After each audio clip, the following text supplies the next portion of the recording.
So now you also had some interactions, at least at arm's length, with Escher. Oh yeah. So what I read was that you and your father had been interested in Escher's work, and you worked out with him the ever ascending staircase, which, by the way, seems to me quite similar, especially to the music in Bach's Third Brandenburg Concerto, and I talked to a musician this week about how Bach managed to make this continual ascending spiral that never really goes up. That's true. There is a thing like that. Yeah, right, yes. So, and then you sent the drawings of the staircase to Escher. Well, the story was a little bit longer than that, because I had been at this... I was a graduate student, I think in my second year, I can't quite remember. And I and a colleague went to Amsterdam to go to the International Congress of Mathematicians, which happened every 4 years. And at this congress, I happened to see one of my lecturers, and he had a catalogue which had one of these Escher pictures on it. I said, what on earth is that, you see? And he said, well, this exhibition in the Van Gogh Museum by this artist, M.C. Escher. Never heard of him before. I went to see the exhibition. I was absolutely blown over by these pictures. One in particular, I think, was called Relativity. And I came away thinking, gosh, that's amazing.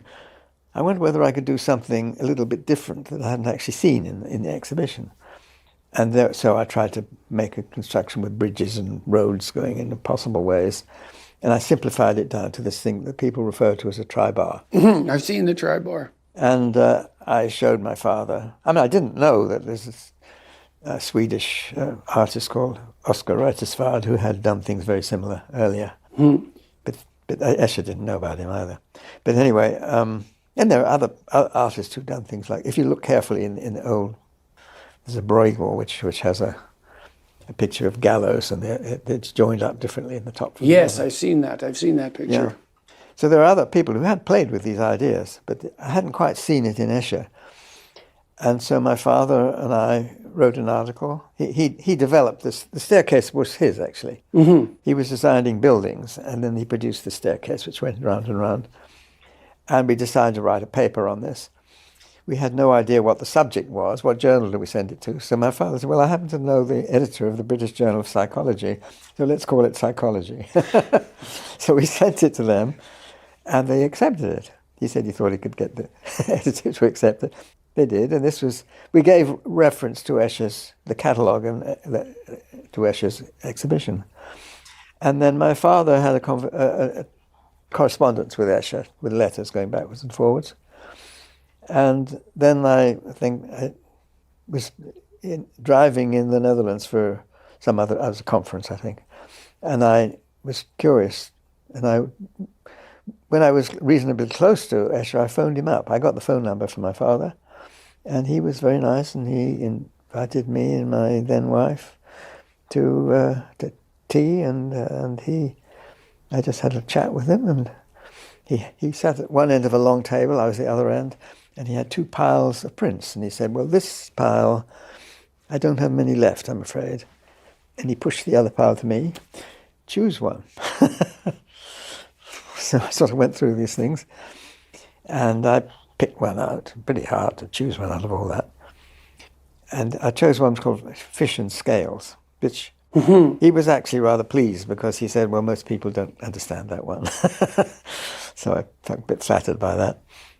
But I then gave him a set of little pieces of just one shape.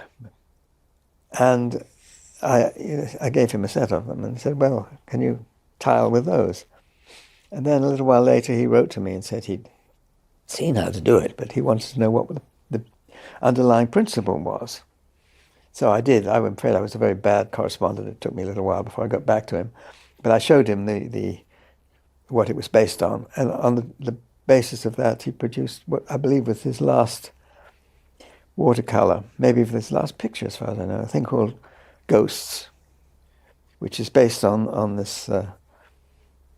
It's the only tiling, as far as I know, that he ever did, which is what's called non-isohedral. You see, usually he did periodic ones, but they're periodic in the strong sense that if you find a shape, the next time you see it, it has the same relation to the pattern as a whole. So you could move this one into that shape, and the whole pattern goes with it into itself. But the one I showed him was what's called non-isohedral, that you can have different instances of the shape. So this one has a different relation to the pattern as a whole from that one. And so if I move this one into that, I can't bring the whole pattern along with it. So you have two different roles that the shape plays. And the last one of his pictures showed this. So I'm curious too. So this about two things now. I'm interested in why you're so fascinated by the relationship of a geometric shape that can be arrayed in a variety of different manners to this underlying problem of mapping. So you're reducing or establishing a relationship between the problem of mapping a large terrain to the utilization of like very stringently defined, what would you call them, representational systems, or that's a geometric form. What is the geometric form conceptually in relationship to the problem of mapping? Well, you had a shape, and then you have certain rules about which pieces will fit next to it. But there's certain freedom in that rule. You could put this one that way or another way, you see. And, if it's a shape which very clearly has to fit that way next to it, then it just repeats, you see. But if there's some freedom as to what the next one will do, then you might have to make that choice, and certain choices will run you into difficulties later, and other choices maybe will allow you to continue. Is there a relationship between that and what composers do with music? Because there's a certain Yes. repeating determinacy in music, but obviously a composer just doesn't take a pattern and repeat it indefinitely. They take a pattern, and the pattern seems to allow for some choice in movement from that pattern forward. Well, maybe, I don't know. What makes a piece of music into a good piece of music? I have no idea. That's a much deeper issue. Well, we do know a bit about it. We know that if it's too simple and repetitive, your interest bored. gets exhausted. Yes, exactly. Yes, it gets yes. stale very rapidly. Sure. And then as it moves towards purely unpredictable, it becomes indistinguishable from noise. So there's some place in between there, and you could probably move on that place where you get some ultimately harmonious relationship of predictable form and, well, something like the play of novelty that seems to me to be analogous to that possibility of shifting the shapes in this tiling problem. I think music is tiling something. Yeah. It's a representational form. Okay. No, there's probably some connection.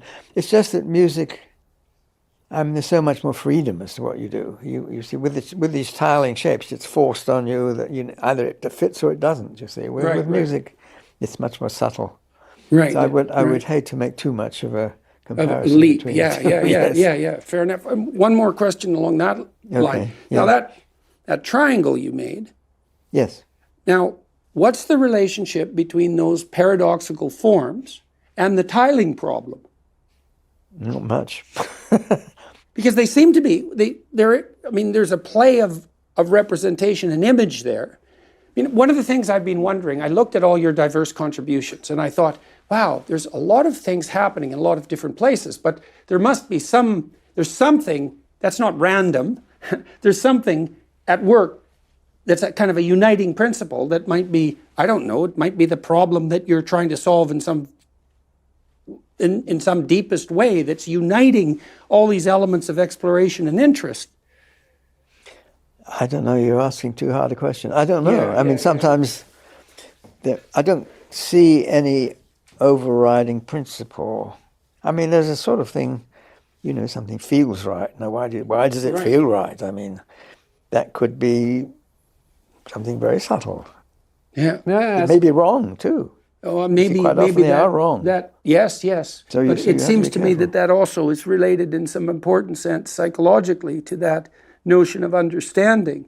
The feeling that it's right. It's interesting that it can be wrong, but it's also interesting that it can be a predictor of, like I had a student, she was very creative, and she would come up with hypotheses that were damn good, but she was more creative than the typical psychologist, and I don't say that in a denigrating way. She was more like an artist than a researcher. And then what she would do is spend like 6 months writing out the algorithmic pathway to that conclusion, even though that is not how she derived it. But she had a pretty unerring ability to jump forward to the right place with her intuition. And it's something like, I think it's something like a deep form of pattern recognition. You know, you don't need the full pattern to infer what the pattern might be. You can have a sparse representation of it, leap to what might be analogous to a tiling solution, I suppose. And that seems to be something related to the accuracy of intuition.